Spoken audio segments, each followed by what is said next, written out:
Hello, everybody, and welcome back to the Velo podcast. My name is Mike Levy, and today we're going to learn how to win the Unbound 200 race.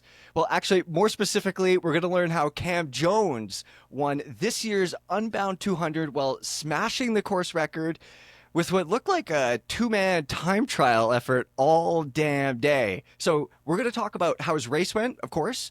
We're going to talk about his bike setup because I definitely have some questions there for you, Cam.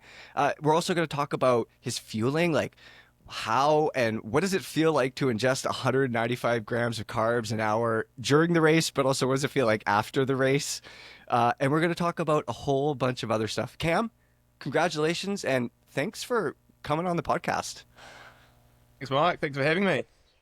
Yeah, dude, I gotta say, for you to come in to Unbound as a relatively unknown against like some bigger names that people know here in America and win like that, like taking off like that, dude, what a sick way to do it. Amazing. Yeah, thank you. Yeah, I think it was cool. A lot of the fans and even other competitors were pretty stoked to see, I think, me as a winner. Like, Yeah. I guess it in the end it's probably going to mean a lot more to me than a bunch of them. So, yeah, I think everyone was happy to see it. Dude, I imagine your phone was blowing up from New Zealand. Yeah, it definitely took a few days to respond to everyone. So, yeah, it was Yeah. incredible all the support. But yeah, apologies for taking so long to get back to everyone. Dude, I think you earned some rest time after that. Speaking of that, how is the body feeling now? We're 2 weeks ish out from the race. Is everything back to normal now? Your body's all good? Yeah, I haven't really been doing any structured training since I was on the road for a week and a half with mum and dad who had come over to watch the race and have a bit of a holiday. So just sort of fitting in some rides around that, doing some rides that look cool. Like we're doing a road trip up through like Yellowstone, so rode around that upper loop and bit of the Olympic Discovery Trail up in Washington. Just things that look cool along the way. Racing this weekend, and then I think I've got 10 days of racing in the next 16 days, so that's going to get pretty busy. So again, I probably won't be trading as such, just recovering and racing. Yeah, yeah. After an event like that, 200 miles, I mean, the TSS score it was probably 4 digits long, I imagine. It must have been huge. Do you generally like just step away and relax for a week after that? Like no structured training to recover?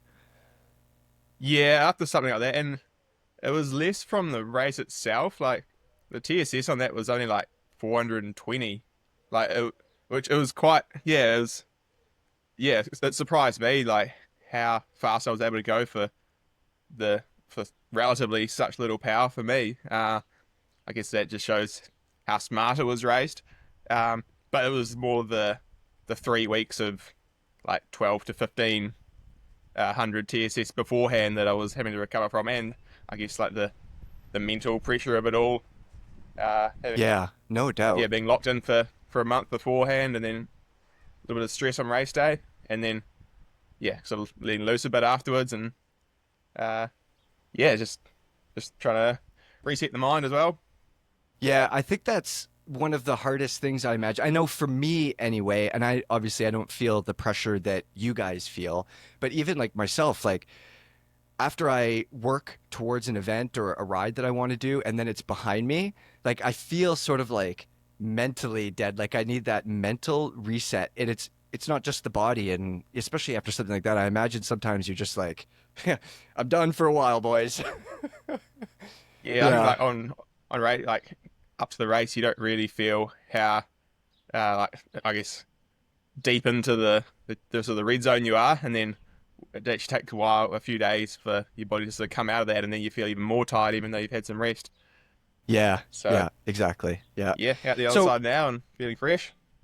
good, good. Before we get to Unbound and the zillion questions I have for you about that, Cam, I did a bit of homework. There's not a lot about you online, but I did find that you're a bit of an animal for these endurance focused sort of all day, maybe even multiple day kind of events. I watched a video of you on the Scott YouTube channel, you doing a race called the Coast to Coast. You look like you're about 12 years old. And it was like some multi-day, like you kayaked the length of New Zealand or something. What was that? Can you tell me? So yeah, the coast to coast is probably one of New Zealand's most famous events. It's been going for a long time. Like my dad did it when he was younger, and um, in my hometown of Nelson, there's a really big multi-sport community, and many of the legends of the multi-sport world have grown up there, and I've sort of grown up idolizing them. And so, yeah, it was a race I wanted to do as soon as I was allowed. So I think 16 years old was the minimum age for the 2 day event, which it completes like the width of the South Island over 2 days. So it was includes a 30 kilometer like mountain run. Like it's not really on a trail. You're just running up some like river valley over a pass and down the other side, and a 70 kilometer right whitewater paddle, grade two down a Good river, Lord. and then those two are linked by 150 k's of cycling. So you start with a bike, and there's a bike to start the second day, and then you finish on the bike. So yeah, it was like my first event I properly trained for. I had a coach and training plan, and trained the whole New Zealand summer up for that, and managed to win that event. So yeah, that was sort of my first result where I got my name out there. And but yeah, after that, most people then step up to the 1 day event, which is more the pro elite category, where you do the whole thing across a day. It takes about 11 or 12 hours, the whole race. Um, but then following that, I was like, maybe could go on and win the 1 day eventually. But I feel like if I did that, I'd always wonder how I could have gone at like the XCO mountain biking or one of these more internationally recognised sports. And so sort of put the multi-sport on a bit of a hold until I definitely will go back to it one day. But yeah, just stoked on the cycling for now. Yeah. That coast to coast thing, is that like through the night too? Like, were you just like a 16-year-old kid through the night out there? The 2 day event was just during the day, but some of the age groupers in the 1 day event, they're certainly finishing the dark. I've done a few similar races, like adventure racing, which is kind of like multi-sport, but you got to navigate as well with a map. Um, I've done some of them, which are getting up around the 20-hour mark, and I've done a few other longer sort of challenge rides, a couple of Everests. So on the mountain bike as well, I did 100 laps of this jump track, which took like 20 hours. It's like 10,000 vertical meters. Good Lord. Dude, at 16 years old, you were crossing New Zealand. At 16 years old, we don't need to talk about what I was doing at 60 years old, but I was not doing these like big, massive adventures across your country. What do you think it is about this kind of long, all-day stuff that attracts you? And I imagine New Zealand is such a good place for that. Like, speaking of adventures, right? Yeah, I think a big part of the motivation for doing these long rides and sort of making it not too difficult to do the training required for these long events is just the exploration capabilities of going out on a bike all day. You can see so much, and especially when you then pair the long training with traveling to exotic races, if you could call Kansas exotic, but uh, Some people might. is that you can just see so much of the world. And I think that's a big motivation of why I do it. Just go, yeah, you're always in somewhere new and can cover a lot of the ground and just see heaps of the world. It's all about the travel for me. Yeah, yeah, exactly. It sounds like, I mean, similar to myself, not that I'm doing anything like you're doing, but like when I want to go out for a huge ride, part of it is that I want to do the ride, but part of it is like, what does it look like on the other side of that mountain range over there? You know, can I go over there and see what's that waterfall way over there? You know what I mean? Like, and especially New Zealand, like just I imagine there's just endless places to explore as well. So it's got to be awesome. Cam, you mentioned mountain biking there for a second. You wanted to race UCI mountain bike races, which, my man, it's a whole lot different than racing drop bars on gravel roads for 8 hours. So, how did you end up going from wanting to do like hour and a half long mountain bike races to doing all day death races on the gravel bike? Yeah, so sort of my junior and under 23 years, the XCO mountain biking was my main thing. I did world champs both my junior years, so in Cairns and Lenzerheide.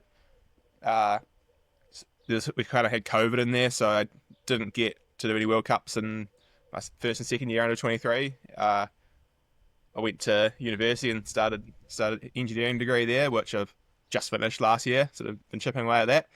Uh, my third year under 23, took myself off to Europe and did a 3 month block over there, which including World Cup and the World Champs, and then my final year under 23 decided to go all in, like take the year off study and try and do the whole series. So that was a pretty wild year, and it was definitely brought some confidence from it. Didn't go quite as planned, and didn't like put me in a place that I could have like a pro setup for the elite ranks.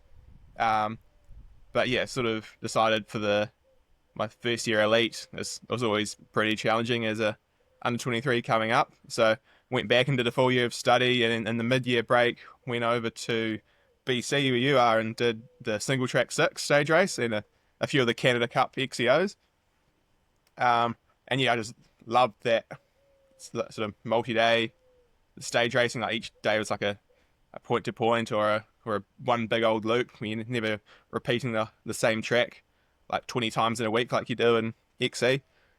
And I did one of my first gravel races there as well on the side and up in Canmore. And yeah, came back at the end of that. Oh, actually, it was at the year before I did the national gravel and the national mountain biking champs, and yeah, sort of felt I had a bit of a streak there and just enjoyed the format. Cam, you won those. He doesn't want won to the say gravel, everybody. yeah, won the gravel champs. That was like the first time on a gravel bike. You're too modest. Awesome.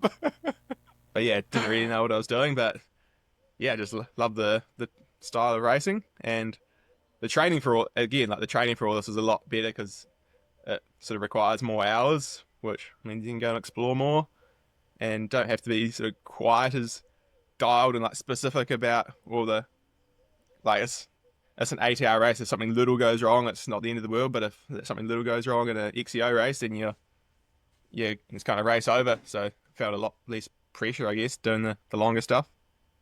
Yeah, exactly. How often these days are you riding a mountain bike? I imagine like to train for these gravel races, you have to live on your gravel bike. So I imagine not much mountain biking these days, or Yeah, hate to admit it, but like the month before Unbound, I think I rode my mountain bike twice, yeah, which I think is more than some of these guys though. it's probably And enough. Yeah, exactly. yeah, it's just sort of good for the soul, to get out on some trails and keep the skills alive. And we'll see how good I've kept them when I come to race tomorrow on the mountain bike. Yeah, okay.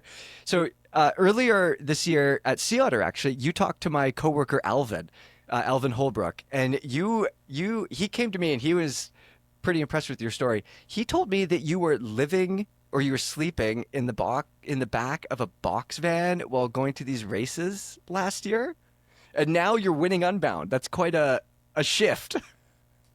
Yeah, that started when I did the trip around BC in 2023. I sort of decided the cheapest way to do it was rent a U-Haul van, and so that's your accommodation and transport sorted. Just got a mattress off Marketplace and an old camp cooker and cruised around BC. Like started in Calgary, drove through all like the places like Canmore and Banff and Salmon Arm and through to Whistler, Squamish, back through Revelstoke, and then did single track 6. So that was a great time. I think 5 or 6 weeks is about enough to do it like that. It got a little bit old by the end, but that was a good length of time. And then coming over to America last year, started in Bentonville for the XCO series they got there. And then I had a couple of weeks to kill before Sea Otter. And so again, it was the start of the season. I had a bit of money saved up, but I had no idea what the season was going to cost and how long I'd even stay over here, and if I'd win any prize money, I didn't know. So I just decided to start doing everything as cheap as possible. So got on the old U-Haul grind again. Just picked one up from Rogers near Bentonville and drove it 4 miles around the corner and parked in the Walmart car park, and that was sort of home for a couple of weeks. Just a $15 That's sick. airbed, and yeah, just you kind of just buy your food there, and it was nice and warm, so just swim in the lake and stuff. And then yeah, again did that for a few days at Sea Otter because Monterey's pretty expensive for accommodation. So yeah, 19.95 a day, just park it outside. I ended up parking it outside a hostel, which sort of had a few of the facilities that I could use for pretty cheap. So yeah, it seemed to work all right. Like definitely not ideal, and I'm pretty grateful to have the support of Scott this year with an actual bed. Yes. Luxury. Spoiled now, Cam. You're spoiled now. You know what it's like? It's like when you I'm gonna call you a rescue puppy here for just a second. It's like when you rescue a dog and it's like it's had a it's been outside on the streets or whatever. So then when it gets the bed at like the Motel 8 or Motel 6 or whatever it is, it just really appreciates being inside, you know? Yeah, I remember like this year coming over and being looked after by Scott, like having a nice place to stay, just get given my 3 bikes for the year and have a mechanic there to do all the work. It was yeah, just like dream come true, eh? It was so cool. Yeah. I also have to say too, for Scott, like on Scott's part, what a hell of a signing. Talk about seeing the future a bit. Jeez, that's pretty Yeah, good. yeah, pretty stoked I could pay them back for all they've done for me. Yeah, yeah, exactly. Okay, let's go right into this race because I got a ton of questions, Cam. This thing looked fast right from the gun. Were you always planning to take off like that early? That early? Yeah, I was pretty keen to have a go and be kind of in a small group around the time that I was at the start, so around that 50-mile mark, because it gets quite technical for a bit, and so from my very first pre-ride, I'm like, this wouldn't be a bad place to go. Um, I wasn't I wasn't planning to be out on my own in like such a small break for the whole race, but I knew that having a go there, like being in the front, even if it all comes back together, was going to be a good thing because you can ride your own lines. But it's pretty undulating and like twisty, so there wasn't a huge benefit from being back in the pack and almost a lot of risk from being in the wheels around there. Um, but yeah, once I did manage to make that happen and be in a small group of just two of us through there, and then we were out of sight, so just kept on pushing. And yeah, Simon was uh, pretty confident that it was a good idea to keep pressing on, so just roll with it. Hell yeah. I don't know Simone. I've never spoken to him, but just from watching the racing, I know that he likes to send it early.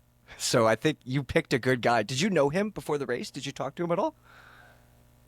I talked to him after Sea Otter and obviously watched his antics at Sea Otter, like Yeah. attacking heaps, and listened to some people that had him on the podcast, and yeah, I was aware that that was his racing style, and he had a lot of experience. So yeah, I was pretty stoked to see that I'd ended up with him.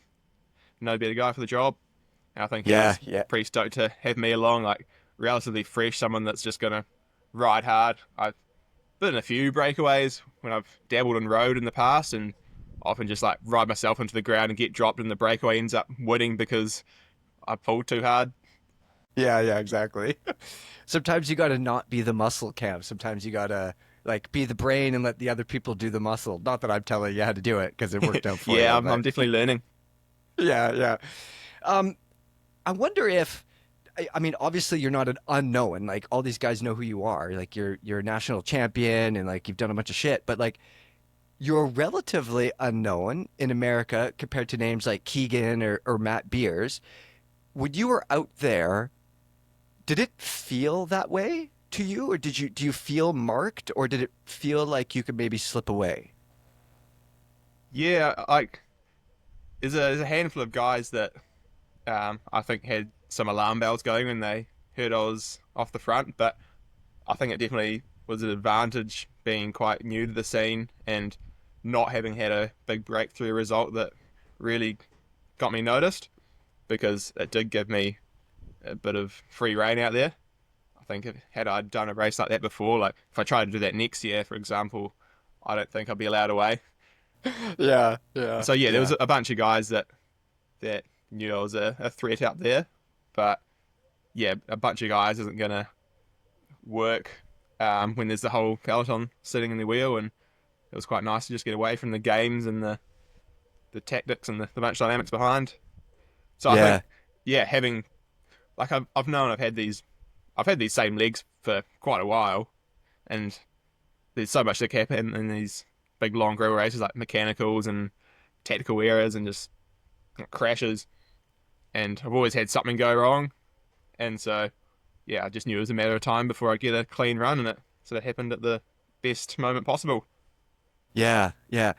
When you guys were out there together, you and Simone, you you looked like you were working so well together. Like I saw some fist bumps. You guys were sharing some fluids. He even lubed your chain.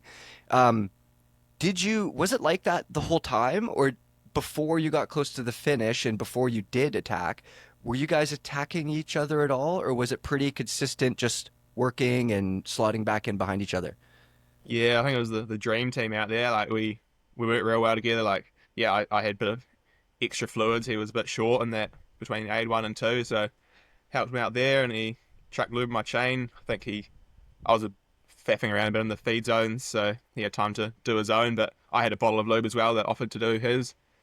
Um, and like even with the length of pulls, there was one time, I don't know, mile 80. He's like, "Oh, I'm having a less good moment right now," and I've done enough of these races. Like you always have a down moment in a race that long. You have your ups and downs, and then maybe was it mile 160? I had sort of my kind of down point, and at those times the other one just does a bit longer turns and doesn't expect the other one to sit on the front for quite as long. And yeah, we just put as much into to the breakaway as each of us could. Yeah, we've done enough long races like that you never overextend. You know how long there is to go, and I was certainly saving some for the last 2 hours. Um, it was sort of with 2 hours to go that he sort of started showing signs of not having enough fuel on board. I'm not sure what happened, if he dropped or just not been given his flask of gel. And so, yeah, sort of realized if he is going to be low in calories, then it's pretty much all over because I've got plenty. And yeah, there's not much you can do without the carbs on board. So I, yeah, noticed that, but tried not to show too much strength. I guess that's when the games kind of started. I made sure to look like I was hurting and not ride any Yes. not ride any harder than he was. And yeah, that last 2 hours was only like 260 watts, which for the end of a race you should be able to do, I guess, above average for the race. So that was yeah, well sort of within myself that last couple of hours, and it was all about just making sure I got to the line in as best shape possible. The plan was to take it to a sprint, so therefore we were going to work evenly, probably all the way up till town. I decided, yeah, seeing he is a breakaway specialist sort of shows that he's not a sprinter, and I'd done quite a lot of work practicing sprints at the end of big training days, so decided I'd back myself there. And then with, I don't know, 10Ks to go, I flick him through and he's like, nah, I'm done. I'm out of energy. And yeah, Unbound's yours. Just like tow me home if you'd be so kind. I was going to So ask yeah, if there was like a discussion as you closed in on the finish line about how you might approach it, or maybe, like you said, he looked like he was hurting, and that in my mind immediately I'm like, well, what if he's faking it too? Like what mm, if you're both like, oh, I'm really hurting? You don't know, but there was some discussion there about it. yeah, he said like, yeah, don't have the carbs on board. Yeah, it's yours. Just tow me home. So yeah, I was a little bit skeptical at first and flicked me through again like 5 minutes later, and he's like, nah, like no jokes. So yeah, just decided to whack it up that last hill, just sort of just to seal the deal and give some people something to cheer about. Yeah, dude. I was watching the race and the announcers, they were waiting for like a big sprint attack. And you got up out of the seat on that gentle, well, probably didn't feel like a gentle hill. And it was like, it wasn't like a big massive sprint. You just got up out of the seat and you just rode away, and you didn't look back for like a few hundred feet. You looked like a boss move for sure. You just rode away from them. yeah, I guess he wouldn't have accelerated it at all really, and it was it was still like 800 watts for like 20 seconds that move. So yeah, I wouldn't probably wouldn't have looked back anyway if even if he had been in good shape to contest the final. Yeah, there's some perspective here, listeners. Earlier, Cam said just 260 watts for 2 hours. And just now you're like, oh, at the end of an 8 hour day, you're just gonna blast out 800 watts for too long period of time to wrap it up. Pretty cool. Uh, Cam, when you're out there, are you getting updates from like the lead buggy or maybe from other people on the course telling you the time gap that you have? Yeah, it's probably like 7 or 8 times during the day we got split. So at first it was 25 seconds back to like the original breakaway, and then we had like a minute and a half, 2 minutes, and then it blown out to 4 minutes after the first aid station, which was, well, these are all just really nice to hear. You're putting in the effort to make a gap, and it's working. And then yeah, we had like, it was mostly just a time gap, and then eventually we started hearing uh who was behind, like how big the groups were, and that we'd heard there'd been a split, and there was only a dozen riders, and then another big gap to the peloton. And then so the final one that I think it was like 150 miles in, 6 minute gap, and like, oh yeah, I think we've got this pretty in the bag. And then like 8 minutes with only 2 hours to go, and at that point, Yeah. um, yeah, when he sort of started showing signs of not having enough food on board, because our partnership had been so good until then, I was like, oh, about to offer him some food, and then I sort of caught myself. I'm like, 2 hours, 8 minute gap, can probably do this from here without him. It's like probably didn't need to, and so I felt a bit ruthless at that moment. But I don't think anyone would have expected me to share any of my snacks at that point. Yeah, dude, this is racing. I don't think like it's nice, to do the thing when it helps both of you, but at that point, 8 minute gap, obviously anything could happen. You get a flat tire, you crash, like who knows what's going to happen, but it sounded like you were pretty confident about your chances at that point. So you don't want to help the one guy that might wreck it for you, obviously. Yeah, exactly. Yeah, it's just racing, and like he said that, well, he's been in like half a dozen breakaways in the Giro d'Italia and Yeah. like all over the world, and so like, talking afterwards, he said this was one of the better partnerships he'd been in. Like, and on the road, everyone's just trying to stab you in the back, and yeah, we had quite a good thing going. Yeah, something like that is pretty rare, I feel like, and especially for it to last that long. What were the pit zones like for you? Because we definitely saw some craziness in the pits, especially when the pros caught the amateurs doing the shorter races. So when you came into the pits, did you feel like it was like busy or dangerous at all? Did you have any close calls? Uh, no, the pits were pretty chill. It was definitely a lot easier coming in and just pretty much on your own, like, and or a group of two versus coming in the whole peloton. I'd raced this event last year and remember being blown away just how chaotic it was. Also, just like knowing how long this pit zone was. Like the pit zone is like a kilometer long. It extends like a whole way through town. And I remember last year, from the very start of the pit zone, looking out for, all right, where's my guy? Had no idea where they'd be. And then this time we're like, we're going to be based at the very end of it. So you just ride hard until you see the very end of the pit zone. And then you're actually riding hard, not just coasting through that whole few 100 meter section. Um, I didn't know that, I don't know what the dynamics would be in the race at that point. So decided to be on the safe side and just grab musettes, not put a foot down at all. So I Yeah. had mum and dad spaced out like 50 meters apart with, they had a bag each, and I was taking on quite a lot of food and water, so it was a bit too much for just one bag. Put them both over my shoulder and just emptied my bags and into my frame and my jersey over the next few 100 meters. First one took a bit extra time. Like, I think Simon was a bit frustrated how long I was taking, but then I guess I had bought it when he didn't towards the end, so it was worth it. But yeah, I could probably remove a bit of the faff next time and practice a bit more. The Unbound 200 winner, everybody, his pit crew was his mom and dad handed him the musette bags. What was in those musette bags that they were handing you? First one I grabbed was, I can't remember which order I did it. One of them had 3 drink bottles, like 2 liter bottles filled with carbs, one just like straight water bottle, and the other one had a 2 liter bladder that I'd half frozen the night before. Actually, so it was like a nice cold ice pack on the back, and yeah, a few gels.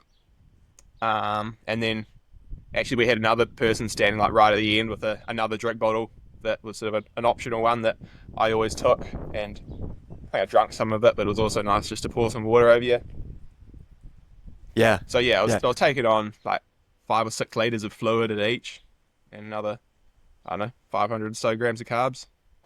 Good Lord. We're going to get to fueling because I have many questions about how you did it and how your belly handles all that. I'm impressed. Good Lord. Jeez. Okay, so did you have any cramps at all out there, or was your body good to go the whole time? Any leg issues, anything like that? Nah, body held up real well actually. Cramps was the one thing I was worried about. Like I knew I wasn't going to bonk out there. Like I had what, maybe too much fuel on board. I don't know, but I knew that energy wasn't going to be an issue, and I knew I've done 9 hour, plenty of 9 or 8, 9 hour rides before, so I knew I could go the distance, and I knew I had enough liquid on board. So cramps was the my one biggest concern, to be honest. I felt sort of little signs that it could be impending towards. It was like the end of the headwind section before we turned back to town with like 2 hours to go. And then once we did have that wind behind us and a bit less pressure to stay away because we had an 8 minute gap. Managed to hold the cramps off, but had I had to race that high intensity, then yeah, it might have been something kick in. I actually meant to get one of those, I don't know, nasty like anti-cramp shot things to chuck in my pocket just in case, but never got round to it. But yeah, no cramps in the end. Amazing. Yeah, amazing. Um, at the end, you mentioned earlier, you basically, it sounded like you were pretty confident in your sprint against Simone, but that's not how it went at the end. Um, you basically kind of just rode away from him at the end there. When you crossed the finish line, what's going through your head? Take me there. In a way, it's a bit nervous, like, oh, I'm gonna have to do interviews and like there's gonna be so many eyes on me, just like don't want to do Yeah. anything wrong. There's a bit of that, but it was also a little, well, less climatic than it could have been. Like I'd known that I was going to win for the last 10 minutes. So it kind of had a while to sink in. But yeah, getting back there with, I don't know, the media scrum and friends and family all there to celebrate with was super cool feeling. Yeah. But yeah, it was Yeah, pretty no busy doubt. right after the start doing the media and the anti-doping and yeah, just catching up with everyone. Yeah, yeah. So when the race is finished, in hindsight now, looking back, what was the hardest part of the course for you? It was that last pull we did into the headwind because we knew once we got to the tailwind we'd be pretty safe. Like it'd be extra hard for people to catch us and bring down the time. And uh, yeah, I had a good amount of fuel on board and stuff, but it was also one of the hottest parts of the day. Um, and yeah, that was sort of that I could see the corner on my Garmin coming up, and that was sort of my finish line was that end of the headwind section. And Yeah. that was also when I was having my probably least good moment, which Okay. everybody has out there. Yeah, on a day that long, you're gonna have them no matter what. A course like this is pretty rolly. Obviously, it suits you. Like you did well there. But do you enjoy a course like this, or would you prefer something with like big, long, extended climbs and then long downhills? What would you prefer to race? I think on paper and realistically, a flatter course is going to suit me better as a bigger rider, but less gravity to contend with. And saying that, one of my, I think, biggest strengths on a gravel bike is descending. I think I can out descend, out corner most of the guys on a gravel bike. So but yeah, you can't get downhills without big uphills. So yeah, I think it is a pretty ideal course for me. Like I said, I've been doing these big, long, day-long efforts my whole life, and so it's maybe less of a big deal to me than someone just coming from, even from road. Like their races are only 5 or 6 hours at the most. Yeah. Yeah, And exactly. from mountain biking, they're even shorter. Yeah. And it's such like a different kind of racing too. Like obviously we're long past like it's like roadies aren't just coming in and dominating this kind of thing. Like the course is so rough, it takes so much out of you. I think also being a bit bigger rider has to help when the course is like that. Like you're stronger, you have more muscle, you know what I mean? Yeah, there's a bunch of guys doing a similar power to me out there, um, and I'm a good deal heavier than most of them, so that also means that I was able to ride way more within myself. Like me doing 300 watts all day is a decent zone 2 ride, where as for a lot of them it would be a lot higher effort, and you can see that with the TSS. That's that's my FTP cam. You just did that for 8 hours. Oh God, there's some perspective. So for yourself, I imagine you're not usually racing with other people, like amateurs, on the course as well. What was that like for you? Like I don't know when you caught the normies, but what was that like to be just passing people going like literally twice as fast? It was cool actually. It was got a little bit lonely out there when there's just the two of you, and it's nice to see other people out there, and it gives you a little bit of a boost when you see how fast you're going past them. And Yeah. a lot of them had their cameras out and were giving you waves. I think I even featured on someone's story, like giving them a wave to their camera. Uh, so that was nice. You also get into the part of the day where you get a bit grouchy and Yeah. everything annoys you. So if there was someone kind of in your riding line, and like one point going up the hill, I was like, I could have moved out of the way, but I kind of just, I don't know, ended up hoping someone was going to move, and then kind of like just skimmed around them. And when the buggy in front of us couldn't, sometimes they got held up a bit, and then we had to like go either get hold up behind them or go around them, and I think we like shake a fist at them or something. It got Yeah.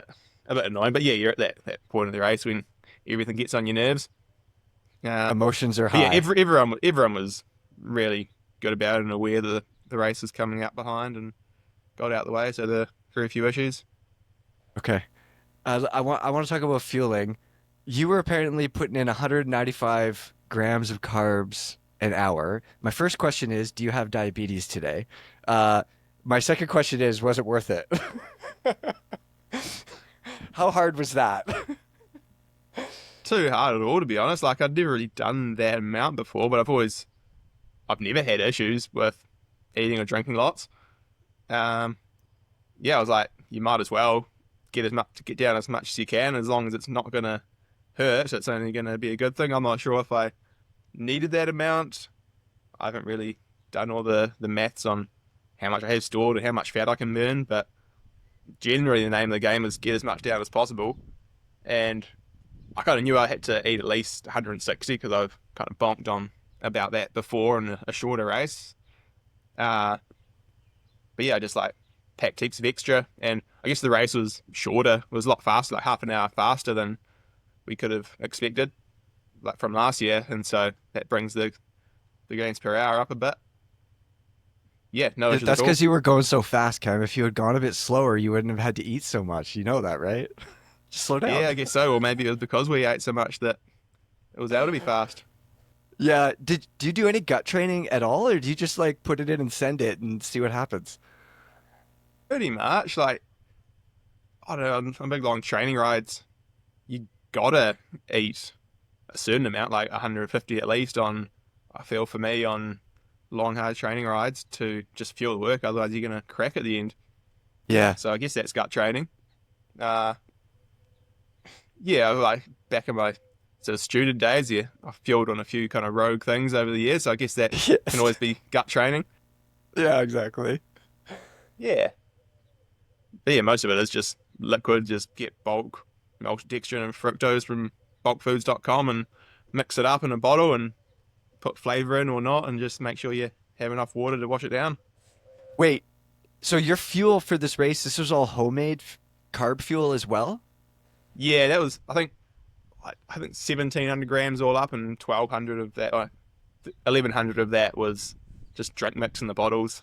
Yeah, buy big bulk bags of the maltodextrin and fructose powder and mix that like 2 to 1, 2 to 1 maltodextrin to fructose, and then 2 to 1 water to powder volume. Dude, my man, that is sick.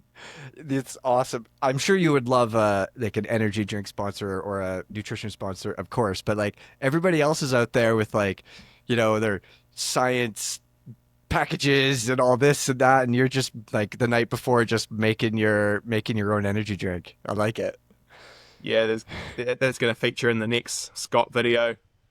Good. It's like some of the behind the scenes, and yeah, the rest of my calories. I had a few gels out there. There's got a guy back home that makes these like more hydro gels that kind of just slip down your throat without really knowing they're there. And then yeah, I had a few of those like Rice Krispie treats, those little Kellogg's ones. It's always nice delicious. To have Yeah. a treat like that. And I was gonna oh ask yeah, got if mum to you make me like a ate. jam sandwich the night before, so I had that Yeah. before the first day station. It was good to have something you can sink your teeth into. That's what I was gonna ask. Is that if you ate any non-bike food out there, and how you were able to eat the non-bike food. Like when I'm working hard, I have a difficult time eating a burrito. If I'm like, dude, working really hard up a climb, but it sounds like you did get some regular food, and that's probably important on a day like that, even like for your mental attitude. To eat a sandwich. Yeah, certainly for the mental attitude. And towards the start, like your gut's not really being challenged at all, so it can get anything down it. And like, it was a pretty hot start, but you're never like breathing so hard that you can't get food in between breaths. And yeah, it's just a nice wee treat to have something solid. And then like because I had 6 bottles of sort of high carb, like high concentrate drink mix throughout the day. Each of them I put like a different flavor electrolyte sachet into, so just another thing That's to clever. help Yeah. keep away flavor fatigue and keep the taste buds guessing. I have to ask, Cam. It sounds like you didn't have any troubles, but how was your belly after the race? Like the night of the race or the next morning? What was going on? Are you okay? Were you okay? Yeah, that night was a bit interesting actually. I had a couple of people in the Instagram DMs ask how that was as well. But it was generally okay, it sounds like. Good. Yeah, nothing too bad. Yeah. You And like you raced on a, I don't eat Go ahead. many vegetables or fruit or fiber in the days leading up to it, so there's not too much going on Okay, that front good. either. Good. You raced on a Scott Addict gravel RC. Is that the bike that you spend most of your time on these days? I imagine it has to be if you're doing these big races on it. Yeah, probably spent the same, if not more, time on the road bike.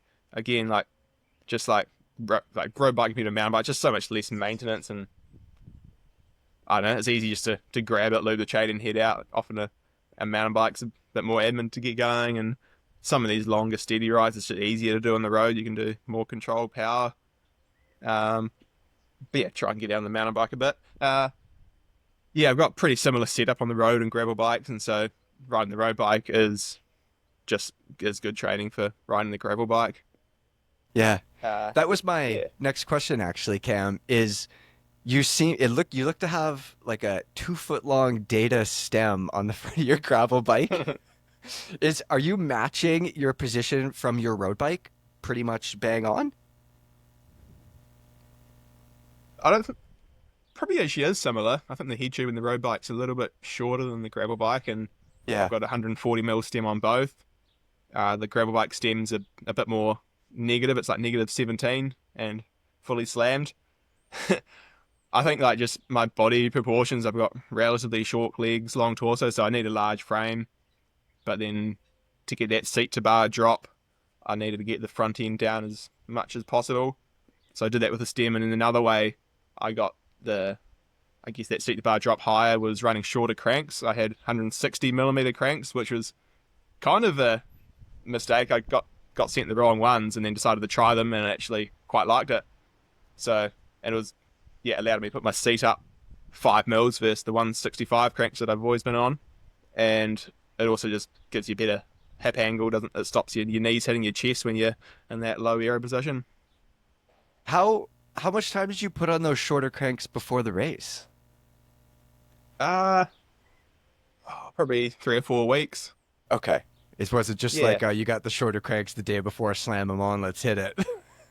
No, I think I had them. I had them like just before Sea Otter, and decided not to use them then because I wanted to have a bit of time to make sure I like them. And Yeah. I think I have maybe on a more technical like Oregon Trail I'm doing soon. I might just put the 165s back on because if you're doing lots of technical riding in the drops, especially with such a low front end, it can be hard on the back. So sort of bring that front end up a bit, or whether that be with spacers or by lengthening the cranks, can be Yeah, nice. yeah, yeah.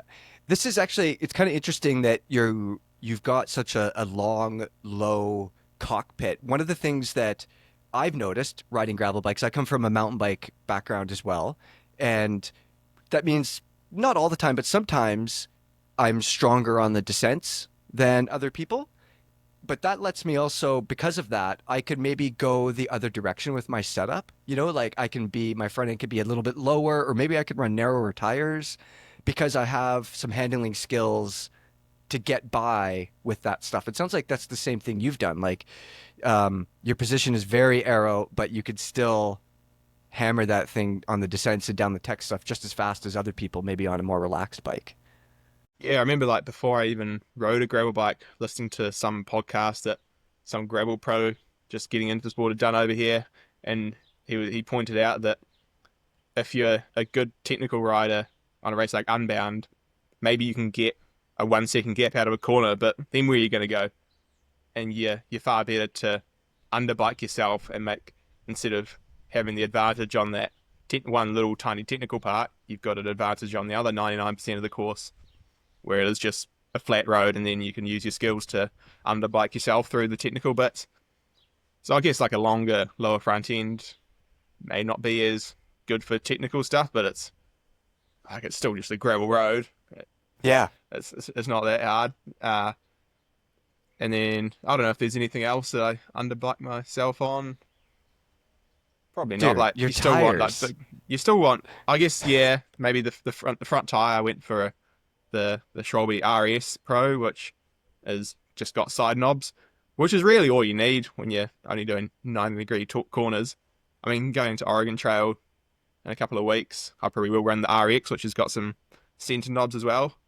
And I Yeah. ran the RX on the rear actually, which is kind of the opposite that you would on a mountain bike. I went Exactly. slick on the front and the grippy on the rear. I think you can often see more what your front wheel's getting into, and then but your back wheel's more skidding around. And so I wanted a bit more rubber between rocks and the inside of the tire, just a bit more protection for punctures that I had a couple of in my recon rides, and also for the steep loose climbs, it sort of allows you to not have to put as much weight on the back wheel to keep traction. That was the Yeah. thinking there. And then the 50 at the front, just more volume for not hitting, like in case you hit a rock, it gives you a bit more protection. And I could only fit 45 in the rear with a rear mech, front mech. Yeah, yeah. It is a reverse setup. Like it's definitely out of the box thinking. Like in my mind, we all know that most of the rolling resistance comes from the rear wheel, not the front wheel. So most people would run the slick on the back, but I also know like climbing up some crappy shitty gravel road that's like super loose, every time my rear wheel spins, it feels like somebody just punches me in the quads. Like all the energy wasted, and it's just, it's a tenth of a second. But tenth of a second, like over 8 hours, it happens like 100 times or 500 times, a bunch that you don't even notice. So it actually sounds like a really smart setup. And you had no issues with that setup, did you? No, I had a great run. Air tires kept air the whole time, and yeah, I think a big part of that was being able to be in the front or leave a gap on all the descents. Like we're creeping down some of those descents just because when you got 8 minutes, it's not worth. It's worth taking another 5 seconds rather than pinning it down and getting a flat tire, which will cost you a lot more. Uh, Yeah, I use tire inserts as well. I always have. So I Both had ends. yeah, both ends. Like Oh, on wow. coming from Very like cool. as from as a mountain biker going to gravel biking, you go and ride stuff as hard as you do on a mountain bike, and I was getting pinch flats like every ride, and so put insert straight in, and that certainly helps with pinch flats and allows you to run lower pressures than you might have without them, and get more grip, bit more bump dampening. Yeah, yeah, exactly. Again, as a mountain biker, I live with the rear insert in the back tire, and I am blown away that gravel riders aren't using inserts, especially where I live here in Squamish, but like everywhere. The things are super light, and then you could run multiple PSI lower pressure. What tire pressure were you running, Cam? Will you share that with me? I think it was like 24 in the front on the 50 mil tire and like 28 in the rear on the 45. How much do you Yes, weigh? like 85 kilos. Okay. Yeah. Uh, yeah, I did a little experiment back home, and I guess it only really works when you got the same width tires, but got put the front and the rear wheel on bathroom scales, and just looked at what the percentage weight distribution is, and then it's like you want, I don't know if I followed that, but like 18% more in the rear to have the same like I guess ground contact sort of surface area uh, if you've got the same size tires. But yeah, that's about as far as I've gone in terms of testing and stuff. I do need to get into it and go and do some experiments. Yeah, yeah. But that was just What based about a off one of these suspension online fork? tire guides. Have you ever thought about using a suspension fork, Cam? Yeah, I actually just ordered one and sent it home with my parents for my bike back home, so to turn that my old Addict gravel into a more of an adventure bike. So yeah, look forward to trying that back home over the summer. But I guess when you just got one bike over here, it's a bit of a hassle changing it around. And yeah, I'll be keen to try it over the summer and see how it goes. Yeah. In hindsight now, do you think that you could have gone faster with the suspension fork on the front of your gravel bike? Are there any setup changes 2 weeks on from the race that you would make to your bike in hindsight? I don't think a suspension fork would have helped that much. Actually, a good thing about a suspension fork might be like when you are sort of forward and like getting aero, it might drop your front end a little bit if you set it up. So that could be an advantage. Nah, I Yeah. think it was pretty dialed setup. Nothing more I could have done. Maybe a little bit bigger top tube bag to put more snacks in. Because I Yeah. had a yeah, I had a little bag of lollies as well, which was kind of in a Ziploc bag, and they're a bit fiddly to get to, so I never actually ended up eating them. But if I'd set that up differently, I might have. Oh, actually, one thing, I've been training all summer with a third bottle cage on the underside of the down tube, Yep. and that would have been nice because I had to chuck a bottle down my front, and it was quite hard to actually have the storage for all the drink bottles I was taking on. But I never quite got around to getting a bottle cage that like didn't jump out of. Yeah. I had one that I've been using over summer that works really well, but that was on a 1 by setup, but with the 2 by setup, it was like rubbing on the little ring, so I couldn't use that, and never found one that would secure the bottle well enough. So yeah, having storage for a bottle there, I probably would have done in the future. Yeah. Okay. Seems like a pretty freaking dialed setup as well. Especially like this is only your second, I think, Unbound? Yeah, last year was my first year doing it. Yeah. Okay. Well, it seems like you got it pretty good for sure. Um, I want to ask you, now that you've won the 200, how do you feel about the Big Daddy, even longer 560-kilometer Unbound XL race? Is there a world where Cam does that in the future? Yeah, it'd be cool to try. Like you've seen a lot of the guys that have done well in the 200 in the past. This year, step up to the 350. Uh, I feel like most of the hype's still around the 200. So while you're able to perform in that, you probably should. I feel like the 350 wouldn't be that much different. Like you wouldn't go so crazy at the start, like trying to force moves and stuff. But yeah, if you're able to keep eating as much as I did. Like energy's not going to be an issue, and without the such hard accelerations that you kind of have to do with the more racy aspect of it, you can probably prevent cramps a bit further. Yeah, have to put a bit more effort into planning how you're going to carry all the extra nutrition and Yeah. lights and all that. Yeah, it'll be fun to try in the future. Yeah, I would love to see you guys, all the pros, do stuff like that. I know obviously the 200 is the one that there's more pace there and like more urgency to it. It's the one that people like to see, but it would be so cool to see you guys race the Big Daddy. That would be awesome. The Grand Um, Prix should alternate the Grand Prix event between the 100, the 200, and the 350. oh, that is a great idea. So like Doing every the 100, 3 the 100 would be years. crazy. Yes. I wonder, obviously they would hurt in very different ways, but I wonder like Cam, what do you think would hurt more? The 100 or the 350?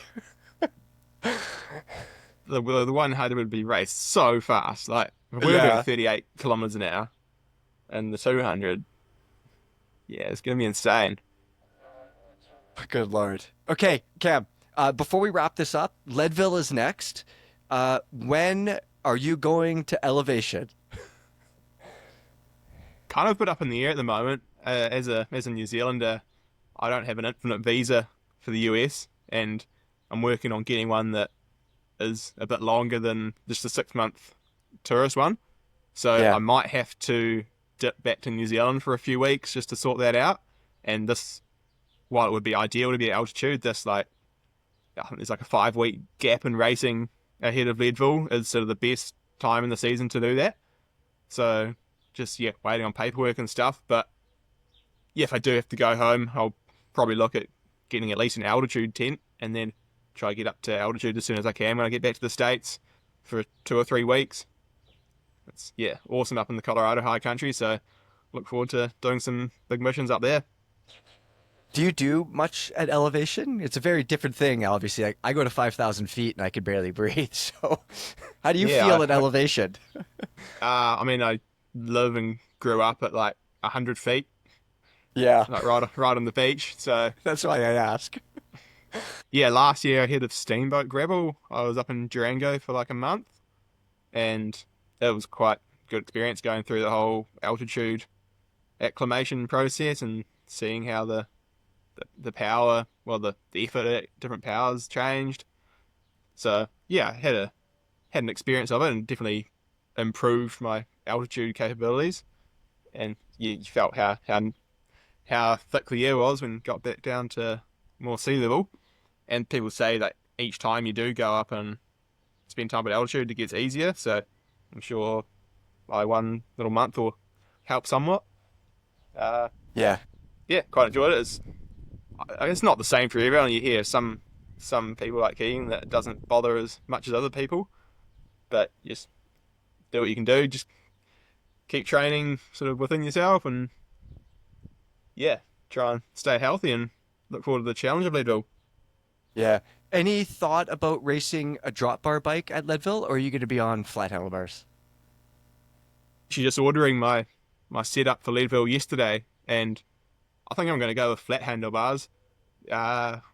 With the Scott handlebars, they've got -30, -40 stems. So, and with a hardtail, the front end's lower anyway because I've got 20 mil less suspension than I do on the mountain bike, and I can already get aero like elbows on the handlebars on the full sus, and keep a pretty flat back, so I don't feel like I can or should try and get any more aero than I can already.